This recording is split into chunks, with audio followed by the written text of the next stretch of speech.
विमल पोलो जुबा केसरी, हर पल मनाओ केसरी त्योहार। आशुतोष, लीजिए हेड ऑन इस सवाल को और बताइए, क्या वाकई 90% of the times media Rahul Gandhi के साथ, विपक्ष के साथ नाइंसाफी करता है क्या? आशुतोष, अब 90% क्यों कह रहे हैं? 100% कहिए ना। सूरज पूरब में निकलता है, कोई बोलेंगे कि नहीं पश्चिम में निकलता है, तो ये कौन मानेगा?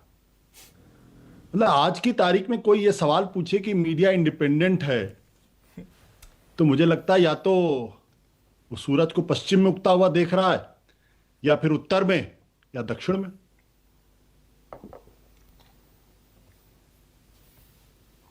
लगता है कम बोलने के मूड में है आप आज। आप नहीं, अपनी खामोशी से बहुत कुछ ज्यादा कह जाना चाहते हैं। नहीं, मैं अपनी बात और कह चुका। 100% मत बोलिए आशुतोष, उस 100% में आप भी आते हैं, क्योंकि मीडिया का मतलब सिर्फ मीडिया नहीं होता। इंडिपेंडेंट जर्नलिस्ट, यूट्यूबर, पत्रकार जो अखबार में होते हैं या जो वेब में होते हैं, सब आते हैं उसमें, आप भी उसमें शामिल हैं। 100% का मतलब आशुतोष उसमें आप भी आ गए। हाँ, मैं अपने को भी जोड़ता हूं उसमें। आप भी राहुल गांधी के साथ नाइंसाफी करते हैं, विपक्ष के साथ नाइंसाफी करते हैं आशुतोष? बिल्कुल नाइंसाफी करते। कैसे करते हैं, क्यों करते हैं, मत बताइए। किया कीजिए।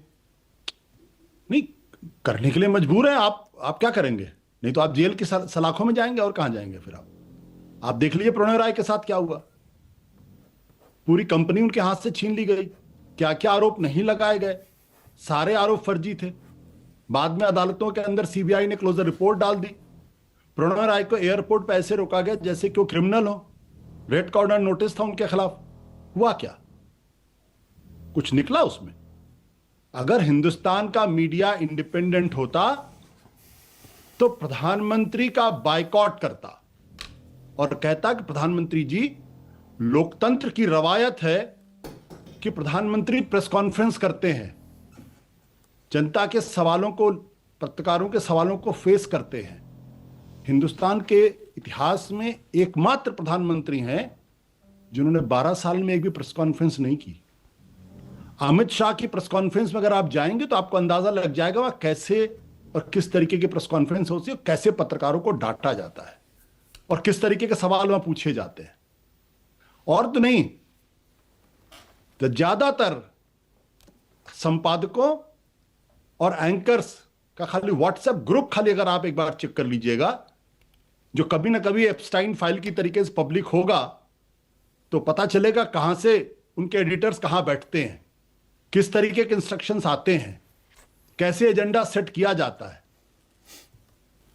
तो इसीलिए मैं ज्यादा नहीं बोलना चाहता था, क्योंकि और आपको क्या जेल जाने का डर है आशुतोष?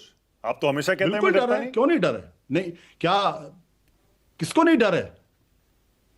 अगर एक विश्वविद्यालय का प्रोफेसर बिना किसी कारण के उसको आप जेल में डाल दें, तो हर आदमी डरा हुआ है यहां पे। कब आपके मुंह से कौन सी चीज निकल जाए, आपके खिलाफ डिफेमेशन का मुकदमा हो जाए, आपको रात को 12 बजे पुलिस आ जाए, आपके घर पे पत्थर फेंकने शुरू हो जाएं, क्या नहीं हो रहा? तो ईमानदारी से बताइए, क्या कोई सरकारी दबाव कभी आया, किसी रूलिंग पार्टी का दबाव आया? एक मिनट। एक ईमानदार आदमी ने उत्तराखंड के अंदर मेहनत की, दिखाया अपना जज्बा, बहादुरी के साथ खड़ा हुआ। क्या हुआ उसके साथ? क्या हुआ? आज पत्रकार अगर इलेक्शन कमीशन पे अगर रिपोर्ट करता है तो उसके खिलाफ एफआईआर दर्ज होती है। उत्तराखंड में कोटद्वार में उसको घुसने ही नहीं दिया जाता। ये क्या है? हम ये चर्चा ही क्यों करते हैं कि राहुल गांधी को नहीं दिखाया जाता? अरे भाई, ये स्वयं सिद्ध है, इसमें कोई ज्यादा दिमाग लगाने की बात नहीं है। हाँ, तर्क के स्वरूप बहुत गढ़े जा सकते हैं, तर्क तो सैकड़ों गढ़े जा सकते हैं, इसमें कोई दो राय नहीं है। नहीं, आशुतोष, मैं दोबारा पूछ रहा हूं, क्या आप पर कभी रूलिंग पार्टी का, सरकार का कोई दबाव, इस तरह की धमकी कभी आया क्या?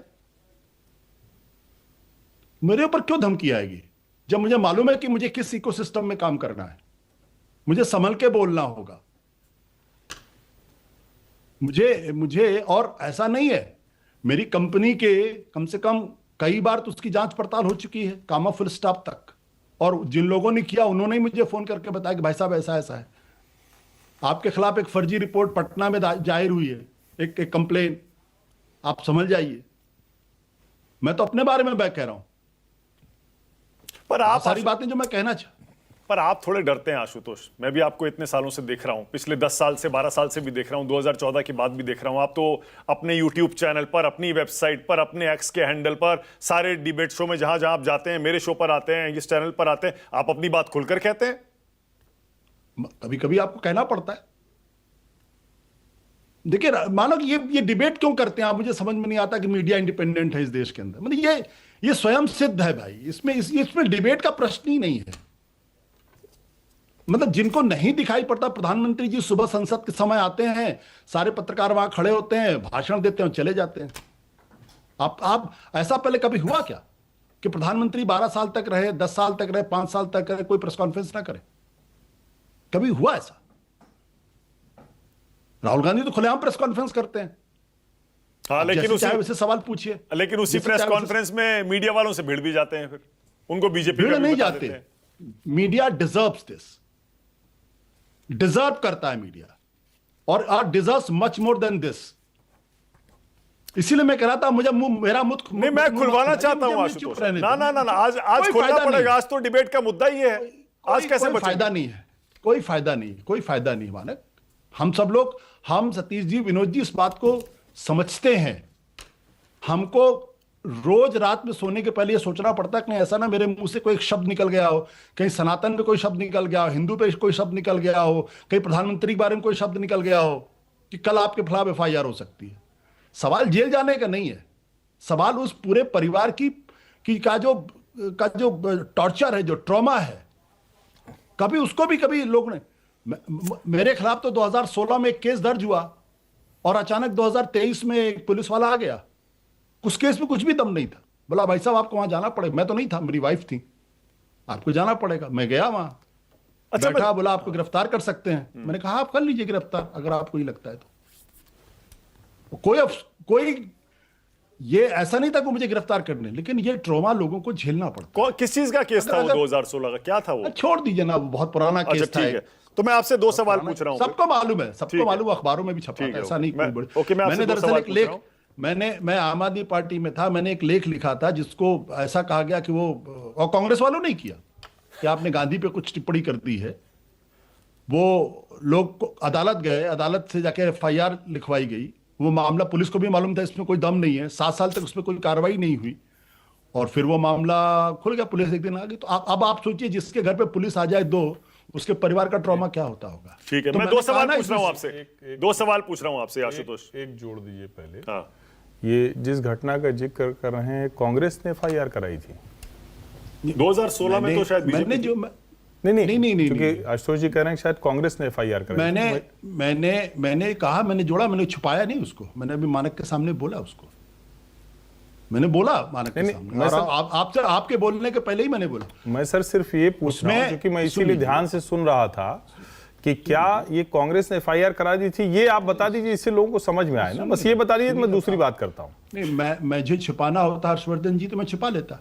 नहीं सर, आप छिपा कैसे लेंगे? लोग क्या आज के समय में पहले छिपा लेते थे? अब आप तर्क कर रहे हैं। नहीं सर, आपने इतनी भावनात्मक कहानी बताई और उसके बाद ये धीरे से बोल दिया कि वो कांग्रेस ने FIR कराई थी, और सारी कहानी उल्टी आप बता रहे हैं। नहीं, इसका मतलब फासिस्ट मेंटेलिटी कहीं और थी, आप कहीं और डाल रहे हैं।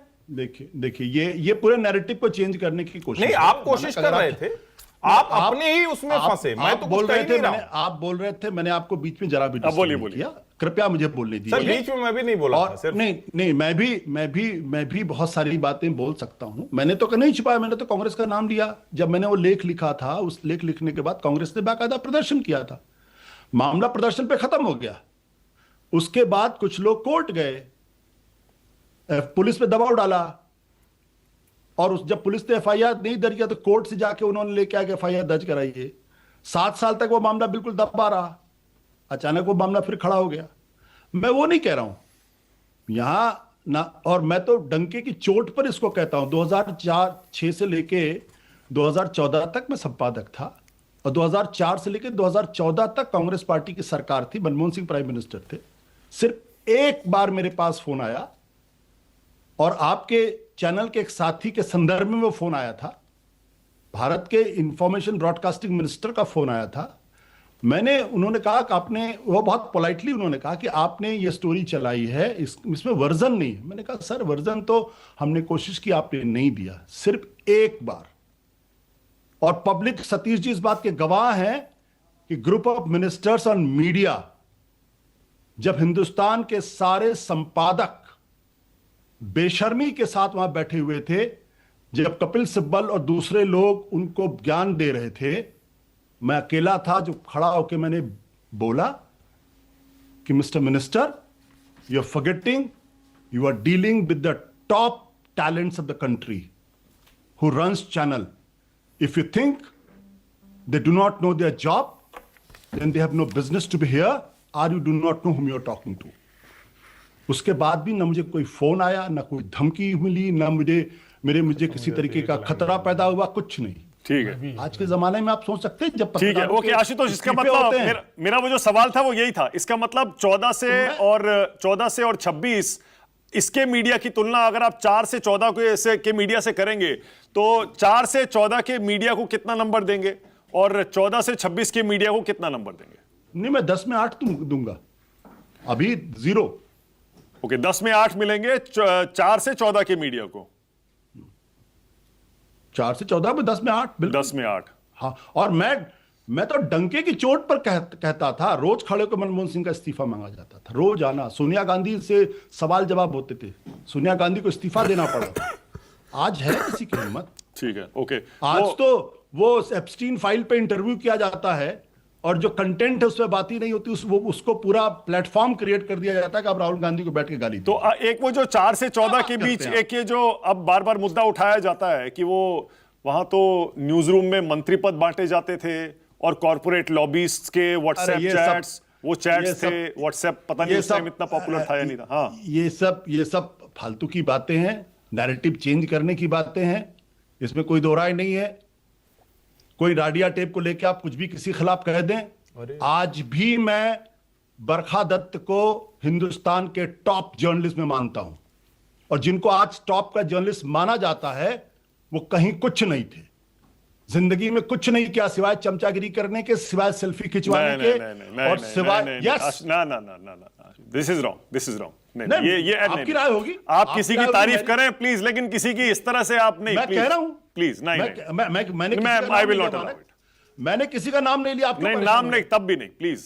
आज के जो भी आज जहां पर है अपनी मेहनत की वजह से है, अपनी काबिलियत की वजह से है, प्लीज। और मैं ये नहीं कह रहा हूं कि आप किसी की तारीफ मत करिए। 4 से 14 के बीच है, उससे पहले भी जो भी जहां पहुंचा अपनी काबिलियत की वजह से। आपको प्रॉब्लम हो जब मैं किसी का नाम लूं, मैंने तो किसी का नाम नहीं लिया ना। क्यों परेशान है आप? क्यों परेशान है? अच्छा ठीक है, तो एक काम करिए फिर, तो ये कह दीजिए आशुतोष आज कि मीडिया वाले सारे के सारे बायस्ड, आपने कहा 100% बायस्ड, और यूट्यूबर सारे के सारे इंडिपेंडेंट। बोल दीजिए फिर, बोल दीजिए, कह दीजिए। नहीं, वो भी बायस्ड है, बिल्कुल। यूट्यूबर्स जर्नलिज्म नहीं है, ये समझ लीजिए। हाँ, आज की तारीख में मैं पहली बार नहीं बोल रहा हूं आपके चैनल पे, मुझे आपको याद होगा कि आपने मेरे साथ एक इंटरव्यू अलग से डिजिटल पे किया, उस पर भी मैंने ये बात कही थी। जो यूट्यूबिंग करते हैं उनमें से आप मान के चलिए कि 70-80% जर्नलिज्म नहीं कर रहे हैं। जर्नलिज्म एक प्रोसेस है, हर यूट्यूबर जर्नलिस्ट नहीं है। तो क्या है फिर वो? मैं जर्नलिज्म 70-80% क्या है फिर वो यूट्यूबिंग कर रहे हैं, सीधी सी बात है। अरे भाई आशुतोष प्लीज थोड़ा यहां भी मन की बात बोलिए ना। वो यूट्यूबिंग कर रहे हैं और आज वाले जो हैं वो उनके लिए आप शब्दों का इस्तेमाल कर रहे हैं। अरे भाई मैं तो मेरी राय है ना, मेरी राय कैसे आप बदल सकते? तो यूट्यूबिंग में क्या है? यूट्यूबिंग में क्या है?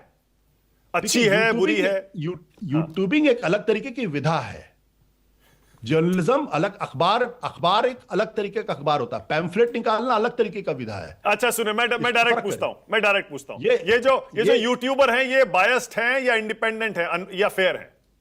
नहीं, ये बायस्ड है, इंडिपेंडेंट भी है, बायस्ड भी है। ठीक है, बस यही सुनना। इसमें कोई दो राय नहीं है। मतलब ये जो ये कहता हूं कि मैं बहुत बायस्ड नहीं हूं, देखिए मैंने, और ये मैं आपके चैनल पर नहीं, 1-2 बार पहले भी बोल चुका हूं, सुबह उठ के रोज प्रधानमंत्री नरेंद्र मोदी को गाली देना जर्नलिज्म नहीं है। सुबह उठ के रोज राहुल गांधी को गाली देने की सोचना, उसके लिए तर्क गढ़ना जर्नलिज्म नहीं है। मुझे जो सच लगता मैं बोलता हूं। मुझे लगता है कि अगर यूरोपियन यूनियन के साथ भारत ने जो डील की है वो सही है, तो मैंने उसको ट्विटर पे भी लिखा और मैंने उसको वैसे भी बोला। मैंने कहा कि फॉर्म लॉज सही है, तो मैंने उससे प्रधानमंत्री जी की तारीफ भी की। जब लेबर लॉज आया तब भी मैंने कहा, जब स्वच्छता अभियान हुआ तब भी मैंने कहा। अगर मैं, हो सकता है मेरी ज्यादातर ओपिनियन प्रधानमंत्री आज की सरकार की आलोचना में हो, सच है, इसमें कोई दो राय नहीं। बट कोई ये कहे मैं बायस्ड हूं, ये अगर मैं बायस्ड हूंगा तो प्रधानमंत्री के स्वच्छता अभियान का मैं कभी उसका वो नहीं करता। कभी अभी ये पिछले हफ्ते की बात है, बल्कि 15 दिन पहले की बात है, मैंने ट्विटर पे लिखा कि ईयू के साथ भारत का जो ये है, ये जो डील है, it's a good deal in the right direction. मैंने कहा कि रूस के साथ तेल लेना ये भारत का राष्ट्रीय हित में है, और इसकी तारीफ होनी चाहिए कि प्रधानमंत्री ने कम से कम इतनी हिम्मत दिखाई। लेकिन अब जब वो सरेंडर करने की स्थिति आ रही, जब आप उसको करो तो मेरा अधिकार है उसकी आलोचना करना। बिल्कुल बिल्कुल अधिकार।